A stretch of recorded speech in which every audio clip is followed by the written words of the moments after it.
Buenas tardes, mi nombre es Miguel Ángel Recas y vamos a ver un vídeo sobre el seguimiento de la demanda de energía eléctrica, tanto la real, la prevista, la programada y las emisiones de CO2 y compararla con otro día del año para ver si hay pues alguna ligera diferencia entre las emisiones de CO2 y las necesidades reales de demanda de energía en esos días. Entonces, bueno, vamos a comenzar por el día de hoy, 25 de febrero, y aquí lo que podemos ver es una gráfica que más o menos sigue una tendencia parecida en casi todos los días, sobre todo a partir de, bueno, desde las 12 de la noche podemos ver cómo esa demanda de energía empieza a caer.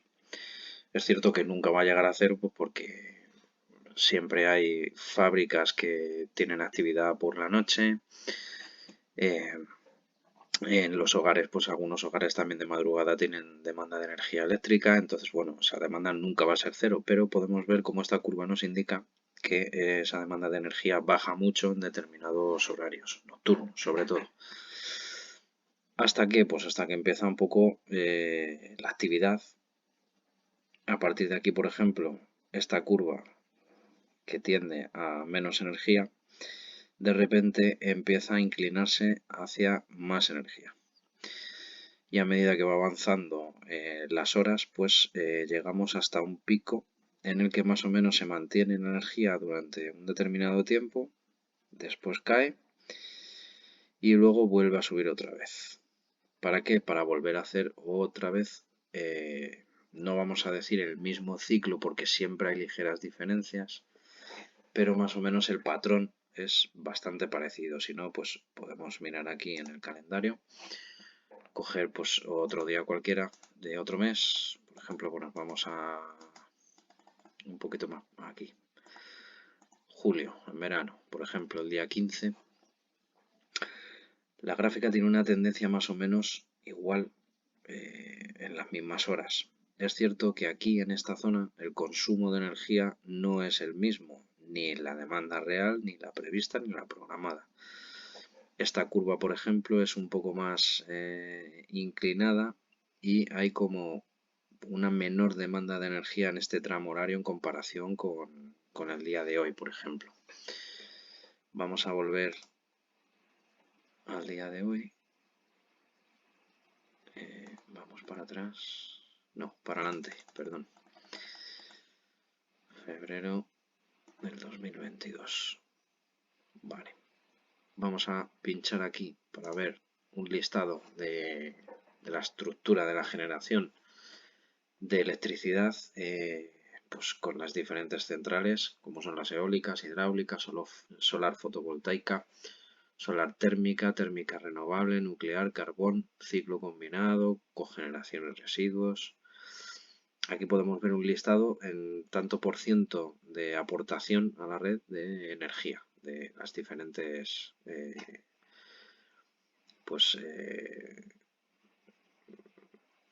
generación de electricidad, perdón, de las diferentes instalaciones eólicas, hidráulicas y solar fotovoltaicas. Aquí podemos ver, por ejemplo, que la eólica tiene una aportación mayor que el resto de instalaciones, de generadoras de electricidad. Por ejemplo, la hidráulica supone un 5,2%, la solar fotovoltaica un 0,27%. Aquí hay algunas, como la solar fotovoltaica, que evidentemente depende mucho de la energía solar. Entonces, vamos a estar un poco limitados en este aspecto porque, pues claro, la energía del sol se puede aprovechar durante, digamos, pocas horas. Entonces aquí podemos ver un gráfico en el que vemos que hasta más o menos las 10 de la mañana no hay un valor un poco aceptable de energía. Y ese pico pues no dura mucho, como podemos apreciar aquí en esta gráfica. Entonces, si pasamos a cualquier otra, por ejemplo, vamos a ciclo combinado. Aquí la generación de energía es un poco no tan lineal también, pero digamos que se puede obtener energía durante un espacio de tiempo un poco mayor que con la solar fotovoltaica, por ejemplo. Vamos a ver un ejemplo de la nuclear. Por ejemplo, aquí tenemos también pues la hidráulica y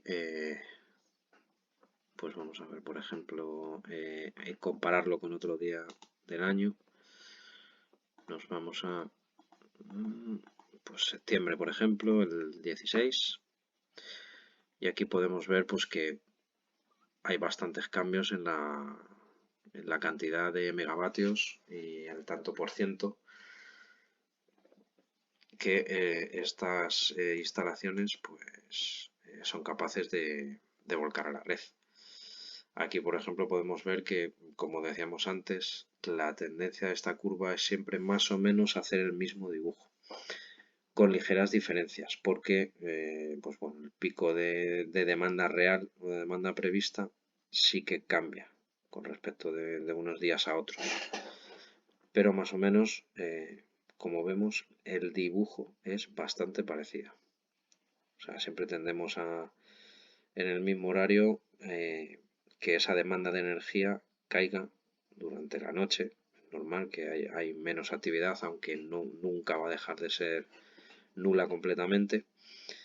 Y luego, pues por la mañana empieza a subir otra vez. Más o menos es el mismo patrón. Si buscamos otro día, pues en agosto, por ejemplo, el día 11.